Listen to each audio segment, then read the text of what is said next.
अनुपम कथा कार्तिक की होती है आरंभ। इसको पढ़ने से श्री हरि होते हैं प्रसन्न। अब राजा पृथु ने पूछा, हे देवर्षि नारद, इसके बाद युद्ध में क्या हुआ तथा वह दैत्य जलंधर किस प्रकार मारा गया? कृपया मुझे वह कथा सुनाइए। नारद जी बोले, जब गिरिजा वहां से अदृश्य हो गईं और गंधर्वी माया भी विलीन हो गई, तब भगवान वृषभध्वज चैतन्य हो गए। उन्होंने लौकिकता व्यक्त करते हुए बड़ा क्रोध किया और विषमना जलंधर से युद्ध करने लगे। जलंधर शंकर के बाणों को काटने लगा, परंतु जब काट न सका तब उसने उन्हें मोहित करने के लिए माया की पार्वती का निर्माण कर अपने रथ पर बांध लिया। तब अपनी प्रिया पार्वती को इस प्रकार कष्ट में पड़ा देख लौकिक लीला दिखाते हुए शंकर जी व्याकुल हो गए। शंकर जी ने भयंकर रौद्र रूप धारण कर लिया।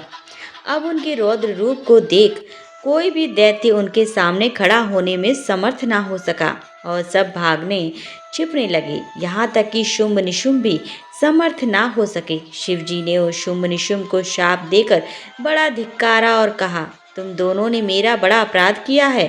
तुम युद्ध से भागते हो, भागते को मारना पाप है। इससे मैं तुम्हें अब नहीं मारूंगा, परंतु गौरी तुमको अवश्य मारेगी। शिवजी के ऐसा कहने पर सागर पुत्र जलंधर क्रोध से अग्नि के समान प्रज्वलित हो उठा। उसने शिवजी पर घोर बाण बरसाकर धरती पर अंधकार कर दिया।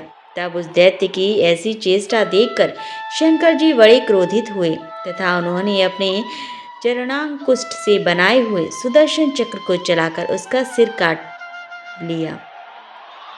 एक प्रचंड शब्द के साथ उसका सिर पृथ्वी पर गिर पड़ा और अर्जुन पर्वत के समान उसके शरीर के दो खंड हो गए। उसके रुधिर से संग्राम भूमि व्याप्त हो गई। शिव आज्ञा से उसका रक्त और मांस महारौरव में जाकर रक्त का कुंड हो गया तथा उसके शरीर का तेज निकलकर शंकर जी में वैसे ही प्रवेश कर गया जैसे वृंदा का तेज गौरी के शरीर में प्रविष्ट हुआ था। जलंधर को मरा देख देवता और सब गंधर्व प्रसन्न हो गए। मां शारदा की प्रेरणा स्वयं सहाय। अब ब्रह्मा आदि देवता नतमस्तक होकर भगवान शिव की स्तुति करने लगे। वे बोले, हे देवाधिदेव, आप प्रकृति से परे पार ब्रह्म परमेश्वर हैं। आप निर्गुण निर्विकार व सबके ईश्वर होके भी नित्य अनेक प्रकार के कर्मों को करते हैं। हे प्रभु, हम ब्रह्मा आदि समस्त देवता आपके दास हैं। हे शंकर जी, हे देवेश, आप प्रसन्न होकर हमारी रक्षा कीजिए। हे शिव जी, हम आपकी प्रजा हैं तथा हम सदैव आपकी शरण में रहते हैं। नारद जी राजा पृथु से बोले, जब इस प्रकार ब्रह्मा आदि समस्त देवताओं एवं मुनियों ने भगवान शंकर जी की अनेक प्रकार से स्तुति करके उनके चरण कमलों का ध्यान किया, तब भगवान शिव देवताओं को वरदान देकर वहीं अंतर ध्यान हो गए। उसके बाद शिव जी का यशोगान करते हुए सभी देवता प्रसन्न होकर अपने अपने लोक को चले गए। भगवान शंकर के साथ सागर पुत्र जलंधर का युद्ध चरित पुण्य प्रदान करने वाला तथा समस्त पापों को नष्ट करने वाला है। यह सभी सुखदायक और शिवजी को भी आनंददायक है। इन दोनों आख्यानों को पढ़ने एवं सुनने वाला सुखों को भोग कर अंत में अमर पद को प्राप्त करता है। राजा पृथु ने नारद जी से पूछा, हे देवर्षि, कृपया आप अब मुझे यह बताइए कि वृंदा को मोहित करके विष्णु जी ने क्या किया और फिर वह कहाँ गए? जब देवता स्तुति कर मौन हो गए, तब शंकर जी ने सब देवताओं से कहा, हे ब्रह्मादिक देवताओं, जलंधर तो मेरा ही अंश था, उसे मैंने तुम्हारे लिए नहीं मारा है। यह मेरी सांसारिक लीला थी। फिर भी आप लोग सत्य कहिए कि इससे आप सुखी हुए या नहीं। तब ब्रह्मादि देवताओं के नेत्र हर्ष से खिल गए और उन्होंने शिवजी को प्रणाम कर विष्णु जी का वह सब वृत्तांत कह सुनाया जो उन्होंने बड़े प्रयत्न से वृंदा को मोहित किया था तथा वह अग्नि में प्रवेश कर परम गति को प्राप्त हुई थी। देवताओं ने यह भी कहा, तभी से वृंदा की सुंदरता पर मोहित हुए विष्णु उनकी चिता की राख लपेट इधर उधर घूमते हैं। अतएव आप उन्हें समझाइए, क्योंकि ये सारा चराचर आपके अधीन है। देवताओं से यह सारा वृत्तांत सुन शंकर जी ने उन्हें अपनी माया समझाई और कहा, कि उसी से मोहित विष्णु भी काम के वश में हो गए हैं। परंतु महादेवी उमा त्रिदेवों की जननी, सबसे परे वह मूल प्रकृति परम मनोहर और वही गिरिजा भी कहलाती है। अतः विष्णु का मोह दूर करने के लिए आप सब उनकी शरण में जाइए। शंकर जी की आज्ञा से सब देवता मूल प्रकृति को प्रसन्न करने चले। उनके स्थान पर पहुंचकर उनकी बड़ी स्तुति की। तब यह आकाशवाणी हुई कि हे देवताओं, मैं ही तीन प्रकार से तीनों गुणों से पृथक होकर स्थित सत्य गुण से गौरा, रजोगुण से लक्ष्मी और तमोगुण से ज्योति रूप हूँ। अतएव अब आप लोग मेरी रक्षा के लिए उन देवियों के पास जाओ, तो वे तुम्हारे मनोरथ को पूर्ण कर देंगी। यह सब सुनकर देवता भगवती के वाक्यों का आदर करते हुए गौरी, लक्ष्मी और सरस्वती को प्रणाम करने लगे। सब देवताओं ने भक्ति पूर्वक उन सब देवियों की प्रार्थना की। उस स्तुति से तीनों देवियां प्रकट हो गईं। सभी देवताओं ने खुश होकर निवेदन किया। तब उन देवियों ने कुछ बीज देकर कहा, इसे ले जाकर बो दो तो तुम्हारे सब कार्य सिद्ध हो जाएंगे। ब्रह्मादिक देवता उन बीजों को लेकर विष्णु जी के पास गए। वृंदा की चिता भूमि में डाल दिया। उससे धात्री, मालती और तुलसी प्रकट हुई। विद्यार्थी के बीज से धात्री, लक्ष्मी के बीज से मालती और गौरी के बीज से तुलसी प्रकट हुई। विष्णु जी ने ज्यों ही उन स्त्री रूप वाली वनस्पतियों को देखा तो वे उठ बैठे। कामासक्त चित्त से मोहित हो उनसे याचना करने लगे। धात्री और तुलसी ने उनसे प्रीति की। विष्णु जी सारा दुख भूल कर देवताओं से नतमस्कृत हो अपने लोक वैकुंठ में चले। वह पहले की तरह सुखी होकर शंकर जी का स्मरण करने लगे। ये आख्यात शिव जी की भक्ति देने वाला है। नारद जी बोले, हे राजन, यही कारण है कि कार्तिक मास के व्रत उद्यापन में तुलसी की जड़ में भगवान विष्णु की पूजा की जाती है। तुलसी भगवान विष्णु को अधिक प्रीति प्रदान करने वाली मानी गई है। राजन, जिसके घर में तुलसी वन है वह घर तीर्थ स्वरूप है। वहाँ यमराज के दूत नहीं आते। तुलसी का पौधा सदैव सभी पापों का नाश करने वाला तथा अविष्ट कामनाओं को देने वाला है।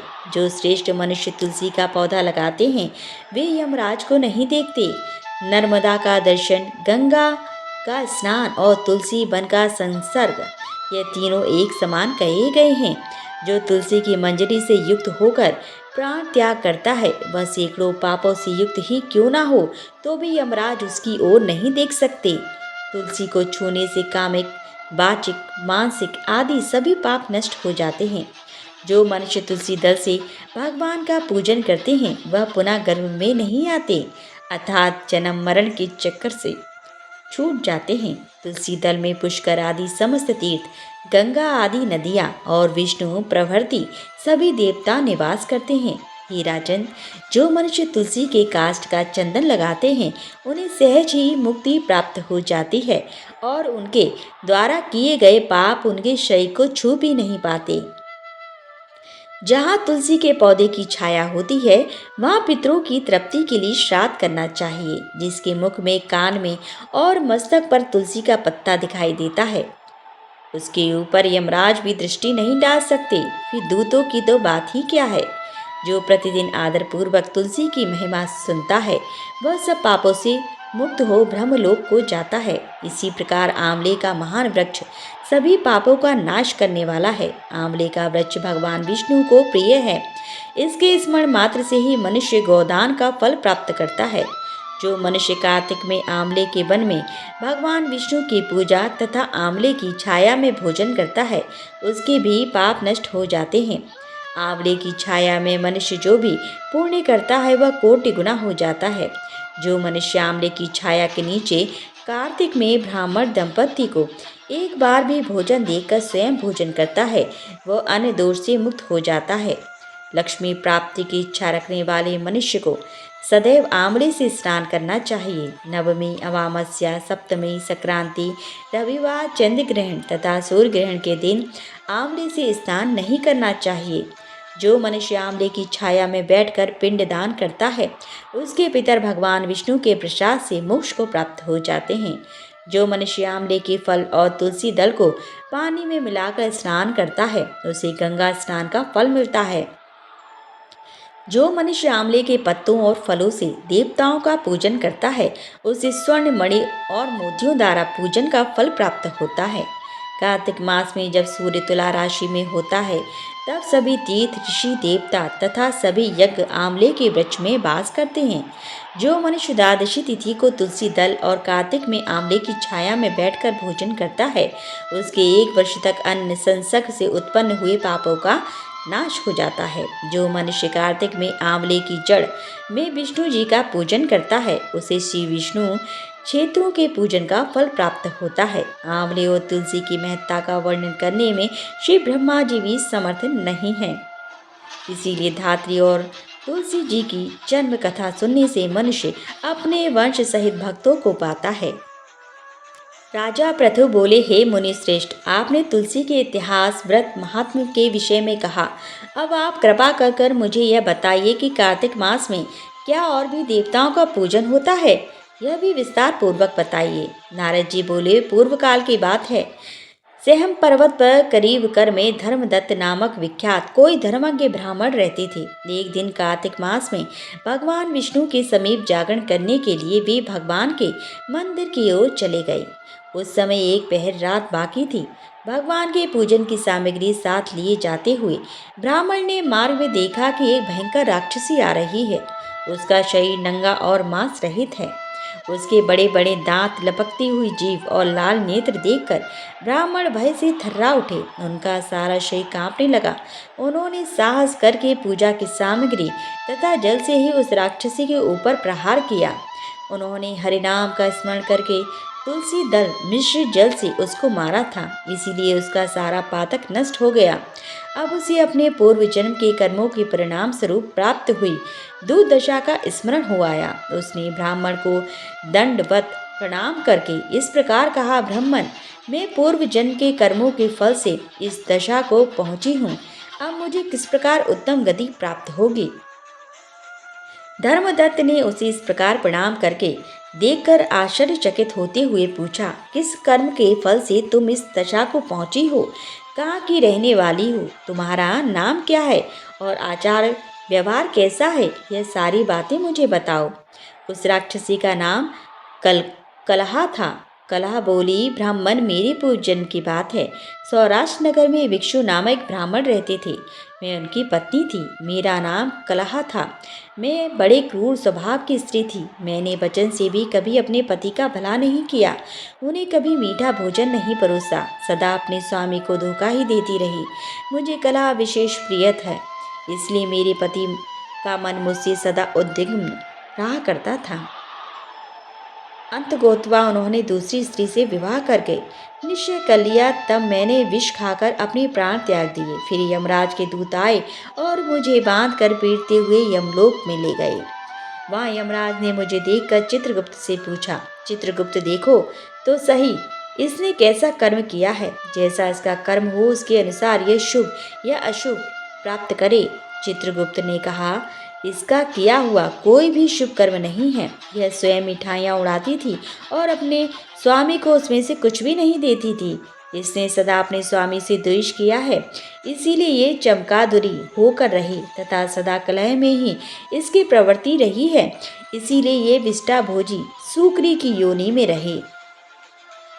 जिस बर्तन में भोजन बनाया जाता है उसी में यह सदा अकेली खाया करती थी। अतः उसके दोष से यह अपनी ही संतान का भाण करने वाली बिल्ली हो। इसने अपने पति को निमित्त बनाकर आत्मघात किया है, इसलिए यह अत्यंत निंदनीय स्त्री प्रेत के शरीर में भी कुछ काल तक अकेली ही रहे। इसे यमदूतों द्वारा निर्जल प्रदेश में भेज देना चाहिए। वहाँ दीर्घ काल तक ये प्रेत के शरीर में निवास करे। उसके बाद यह पापिनी शेष 3 योनियों का भी उपभोग करेगी। कलह ने कहा, विप्रवर, मैं वही पापनी कलह हूँ। इस प्रेत शरीर में आए मुझे 500 वर्ष बीत चुके हैं। मैं सदैव भूख प्यास से पीड़ित रहा करती हूँ।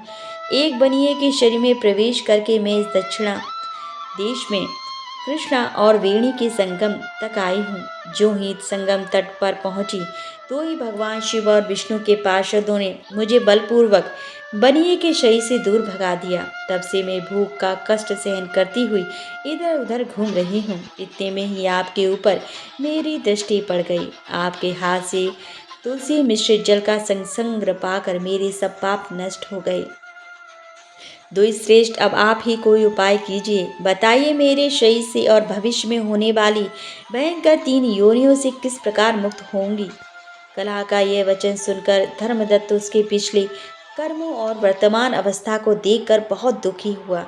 फिर उसने बहुत सोच विचार करने के बाद कहा, धर्मदत्त जी के कथन की कथा का वर्णन 25वें अध्याय में किया गया है।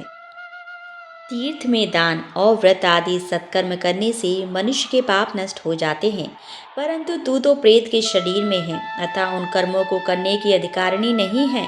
इसलिए मैंने जन्म से लेकर अब तक जो कार्तिक का व्रत किया है, उसके पुण्य का आधा भाग मैं तुझे देता हूँ। तू उसी से सदगति को प्राप्त हो जा। इस प्रकार कहकर धर्मदत्त ने द्वादशाक्षर मंत्र का श्रवण कराते हुए तुलसी मिश्रित जल से ही जो ही उसका अभिषेक किया, तो ही वह प्रेत योनि से मुक्त हो प्रज्वलित अग्नि शिखा के समान तेजस्वनी एवं दिव्य रूप धारिणी देवी हो गई और सौंदर्य में लक्ष्मी जी की समानता करने लगे। तदंतर उसने भूमि पर दंड की भांति गिरकर ब्राह्मण देवता को प्रणाम किया और हर्षित होकर गदगद वाणी में कहा, हे द्विश्रेष्ठ, आपके प्रसाद से आज मैं इस नरक से छुटकारा पा गई। मैं तो पाप के समुद्र में डूब रही थी और आप मेरे लिए नौका के समान हो गई। वह इस प्रकार ब्राह्मण से कह ही रही थी कि आकाश से एक दिव्य विमान उतरता दिखाई दिया। वह अत्यंत प्रकाशमान और विष्णु रूपधारी पार्षदों से युक्त था। विमान के द्वार पर खड़े हुए पूर्णशील और सुशील ने उस देवी को उठाकर श्रेष्ठ विमान पर चढ़ा लिया। तब धर्मदत्त ने बड़े आश्चर्य के साथ उस विमान को देखा और विष्णु रूपधारी पार्षदों को देखकर साष्टांग प्रणाम किया। पूर्णशील और सुशीला ने प्रणाम करने वाले ब्राह्मण को उठाया और उसकी सराहना करते हुए कहा, हे दुष्टेश, तुम्हें साधुवाद है, क्योंकि तुम सदैव भगवान विष्णु के भजन में तत्पर रहते हो, दीनों पर दया करते हो, सर्वज्ञ हो तथा भगवान विष्णु के व्रत का पालन करते हो। तुमने बचपन से लेकर अब तक जो कार्तिक व्रत का अनुष्ठान किया है, उसके आधे भाग का दान देने से तुम्हें दूना पुण्य प्राप्त हुआ है और सैकड़ों जन्मों के पाप नष्ट हो गए हैं। अब यह वैकुंठ धाम में ले जाई जा रही है। तुम भी इस जन्म के अंत में अपनी दोनों स्त्रियों के साथ भगवान विष्णु के वैकुंठ धाम में जाओगे और मुक्ति प्राप्त करोगे। धर्मदत्त, जिन्होंने तुम्हारे समान भक्ति पूर्वक भगवान विष्णु की आराधना की है, वे धन्य हैं और कृतज्ञ हैं। इस संसार में उन्हीं का जन्म सफल है। भली भांति आराधना करने पर भगवान विष्णु देहधारी प्राणियों को क्या नहीं देते हैं। उन्होंने ही उत्तानपाद के पुत्र को पूर्व काल में ध्रुव पद पर स्थापित किया था।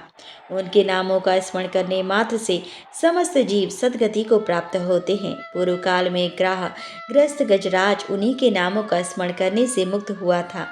तुमने जन्म से लेकर जो भगवान विष्णु को संतुष्ट करने वाले कार्तिक व्रत का अनुष्ठान किया है, उससे बढ़कर ना यज्ञ है, ना दान और ना ही तीर्थ है।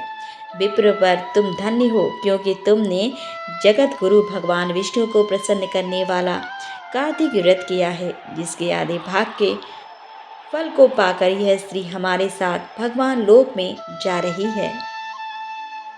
नारद जी बोले। इस प्रकार विष्णु पार्षदों के वचन सुनकर धर्मदैत्य ने कहा, प्रायः सभी मनुष्य भक्तों का कष्ट दूर करने वाले श्री विष्णु की यज्ञ, दान, व्रत, तीर्थ सेवन तथा तपस्याओं के द्वारा विधि पूर्वक आराधना करते हैं। उन समस्त साधनों में कौन सा ऐसा साधन है जो भगवान विष्णु की प्रसन्नता को बढ़ाने वाला तथा उनके समीप की प्राप्ति कराने वाला है। दोनों पार्षद अपने पूर्व जन्म की कथा कहने लगे। हे दुश्रेष्ठ, आपका कृष्ण बड़ा श्रेष्ठ है। आज हम आपको भगवान विष्णु को शीघ्र प्रसन्न करने का उपाय बताते हैं। हम इतिहास सहित प्राचीन वृत्तांत सुनाते हैं, सावधानी पूर्वक सुनो। ब्राह्मण पहले कांचीपुरी में चोल नामक एक चक्रवर्ती राजा हो गए। उन्हीं के नाम पर उनके अधीन रहने वाले सभी देश चोल नाम से विख्यात हुए। राजा चोल जब इस भूमंडल का शासन करते थे, उस समय उनके राज्य में कोई भी मनुष्य दरिद्र, दुखी, पाप में मन लगाने वाला अथवा रोगी नहीं था।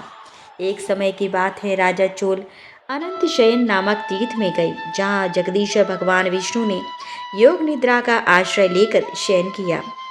वहाँ भगवान विष्णु के दिव्य विग्रह की राजा ने विधि पूर्वक पूजा की। दिव्य मणि, मुक्ता फल तथा स्वर्ण के बने हुए सुंदर पुष्पों से पूजन करके साष्टांग प्रणाम किया। प्रणाम करके जो ही बैठे उसी समय उनकी दृष्टि भगवान के पास आते हुए एक ब्राह्मण पर पड़ी जो उन्हीं की कांची नगरी के निवासी थे। उनका नाम विष्णुदास था। उन्होंने भगवान की पूजा के लिए अपने हाथ में तुलसी दल और जल ले रखा था। निकट आने पर उन ब्राह्मण ने विष्णु सूक्त का पाठ करते हुए देवादिदेव भगवान को स्नान कराया और तुलसी की मंजरी तथा पत्तों से उनकी विधिवत पूजा की। राजा चोल ने जो पहले रत्नों से भगवान की पूजा की थी वह सब तुलसी पूजा से ढक गई। यह देखकर राजा कुपित होकर बोले, विष्णुदास, मैंने मणियों तथा स्वर्ण से भगवान की जो पूजा की थी वह कितनी शोभा पा रही थी, तुमने तुलसी दल चढ़ाकर उसे ढक दिया। बताओ ऐसा क्यों किया? मुझे तो ऐसा जान पड़ता है कि तुम दरिद्र और गंवार हो, भगवान विष्णु की भक्ति को बिल्कुल नहीं जानते।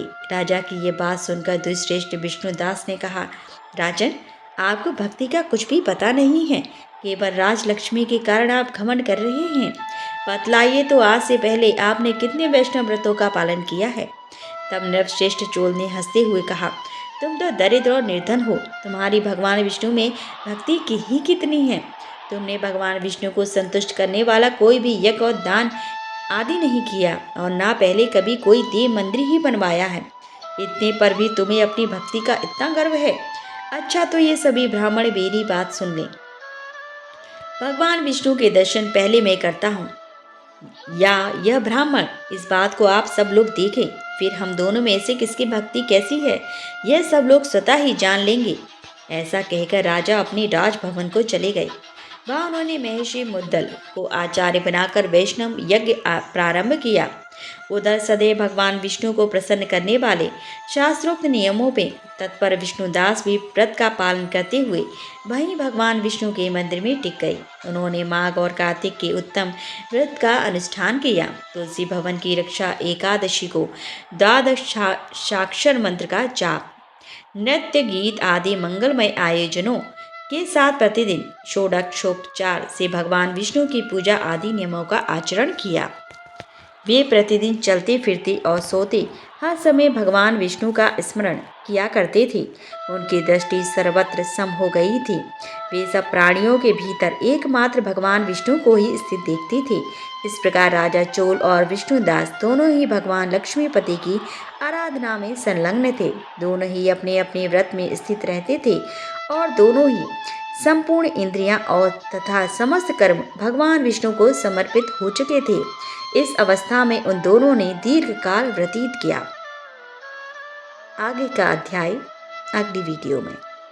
नमो नमो तुलसी महारानी, नमो नमो हरि की पटरानी, जाको दरस परस अघनासी, महिमा वेद पुराण बखानी, शाखा पत्र मंजरी कोमल, श्रीपति चरण कमल लपटानी, धन्य आप ऐसो व्रत कीनो, शालिग्राम के शीश चढ़ानी, 56 भोग धरे हरि आगे, तुलसी बिन प्रभु एक न मानी, प्रेम प्रीत कर हरि वश कीने, सांवरी सूरत हृदय समानी, मीरा के प्रभु गिरधर नागर, भक्ति दान दीजे महारानी, नमो नमो तुलसी महारानी, नमो नमो हरि की पटरानी, जाको दरस परस अघनासी, महिमा वेद पुराण बखानी, शाखा पत्र मंजरी कोमल, श्रीपति चरण कमल लपटानी। धन्य आप ऐसो व्रत कीनो, शालिग्राम के शीश चढ़ानी। बोलो तुलसी मैया की जय।